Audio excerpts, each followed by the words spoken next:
Definido o adversário do Flamengo na terceira fase da Copa do Brasil. Rodolfo Landim fala sobre estádio, fala sobre arbitragem e vocês vão ficar sabendo disso tudo agora, é? Que história é essa, PQD? Vem comigo que no caminho eu explico. Saudação rubro-negra para a maior e melhor torcida do mundo, a torcida do Mengão. Venho chegando nessa noite de quarta-feira, dia de jogo do Mengão, recheado de informações. Mas antes de mais nada, começou a assistir? Já larga o like, não é inscrito? Se inscreva, não nos segue? Passe a nos seguir, acione o sininho da notificação e compartilhe os nossos conteúdos. Tudo isso para vocês é de graça, ajuda no nosso crescimento e a gente assim pode continuar mantendo vocês informados sobre tudo que acontece nos bastidores do mais querido canal Paraquedista Rubro-Negro no YouTube. Vamos para as notícias, porque a notícia que interessa e o resto não tem pressa. Olha só!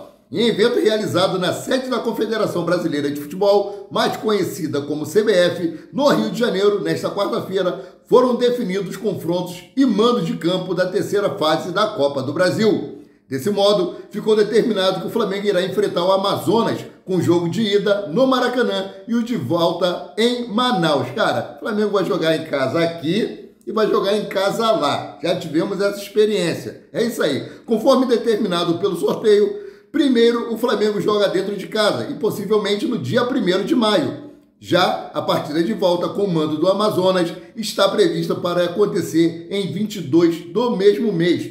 Os horários dos confrontos ainda não foram divulgados pela CBF, né?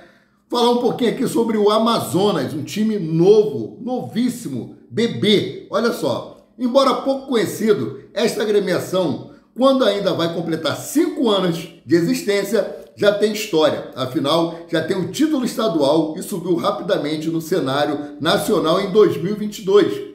Estava na Série D, já em 2024 faz a sua estreia na Série B com o status de campeão da Terceirona. É isso aí, aquele Terceirona que o Fluminense disputou aí e não pagou a B até hoje. O Amazonas conta aí com um treinador bem experiente, Adilson Batista, e jogadores conhecidos como Sassá e Jô.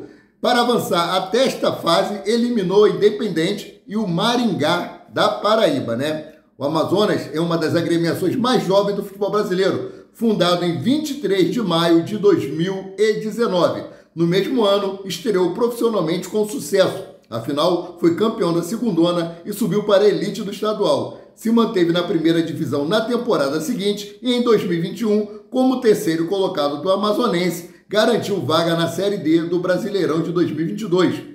Chegou na semifinal e dessa forma garantiu vaga para a Série C de 2023. A temporada de 2023 foi brilhante para o Tigre, afinal sagrou-se campeão amazonense e também da Série C do Brasileirão e conquistando aí vaga tanto para a Copa do Brasil quanto para a Série B. Eles vão pagar a Série B aí, tá? Os tricolores que não pagaram. Então, o Flamengo vai jogar a sua primeira partida aqui no Maracanã, a segunda partida lá, e foi perguntado, o Rodolfo Landim, o presidente do Flamengo, esteve presente aí na sede da CBF para acompanhar o sorteio.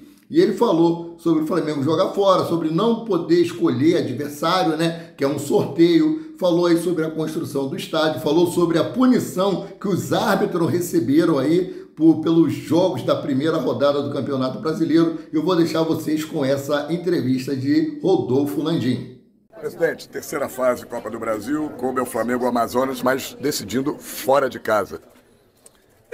A gente não escolhe adversário, né? Saiu pelo sorteio, a gente tem a vantagem, eu acho que é importante, de reencontrar a nossa torcida lá em Manaus, que a gente teve uma experiência esse ano de jogar lá, que foi uma experiência fantástica, que a torcida compareceu apoiando o time e eu tenho certeza que isso vai acontecer de novo e vamos fazer uma festa muito bonita lá.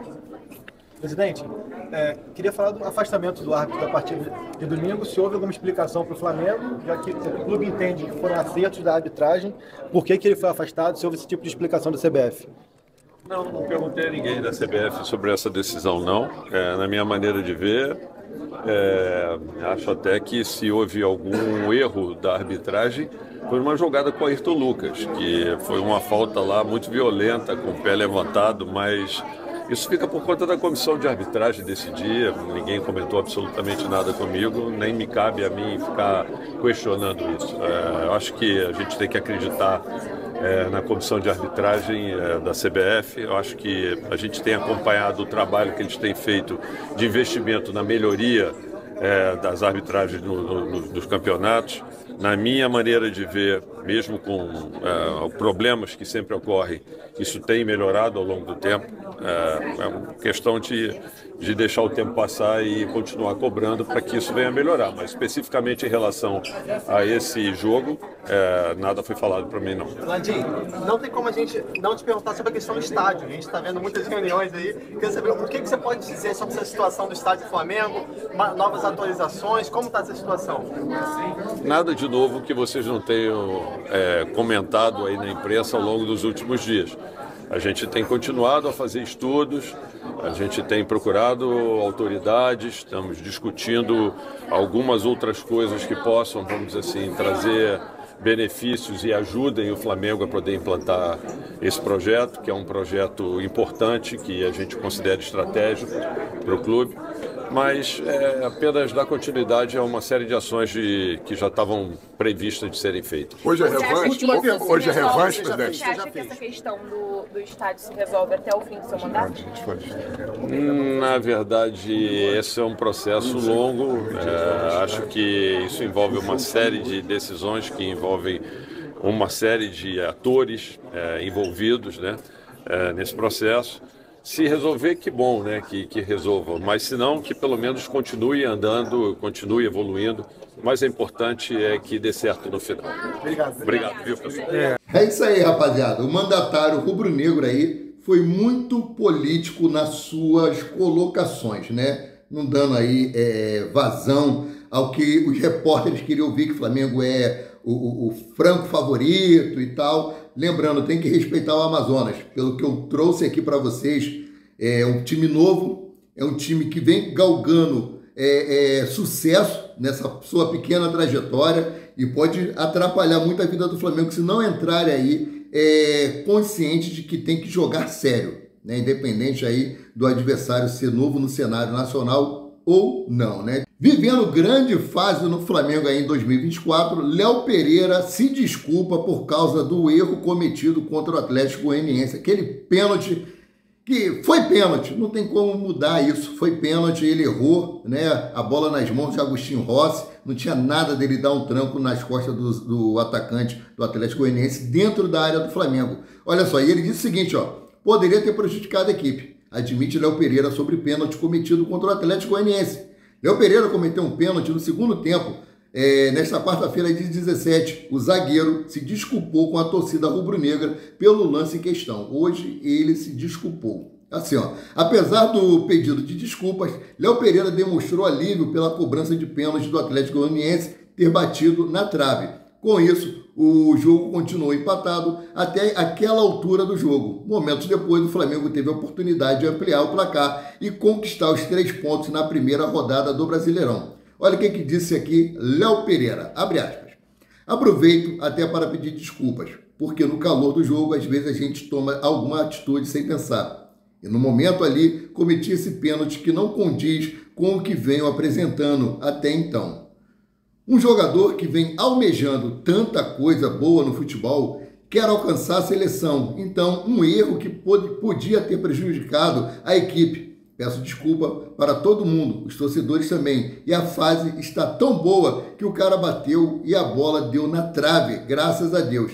Senão, eu ia escutar algumas coisas. Risos, fecha aspas, disse Léo Pereira, né? Rapaz, errou, mas está com saldo positivo aí o Carolino, né? Vamos dar aí, deixar o cara jogar tranquilamente. Tem sido um dos melhores zagueiros do Campeonato Brasileiro. É o terceiro melhor zagueiro, se eu não me engano. O primeiro é o Léo Ortiz, segundo o Fabrício Bruno e o terceiro é o Léo Pereira. Os 3 melhores zagueiros do Brasil estão no Flamengo, segundo o site SofaScore, né? Então, seguindo aqui. Excelente notícia! Goleiro do Flamengo que teve câncer é liberado para treino e inicia transição. Rafael Nunes, de 18 anos, recebeu o ok do departamento médico para voltar às atividades gradualmente. Rafael chegou ao Flamengo em maio de 2021 e após uma passagem de destaque no Cruzeiro e assinou contrato até janeiro de 2026. Em setembro de 2022, ele fez o seu primeiro treinamento junto ao elenco principal e na época publicou o registro ao lado do goleiro Santos.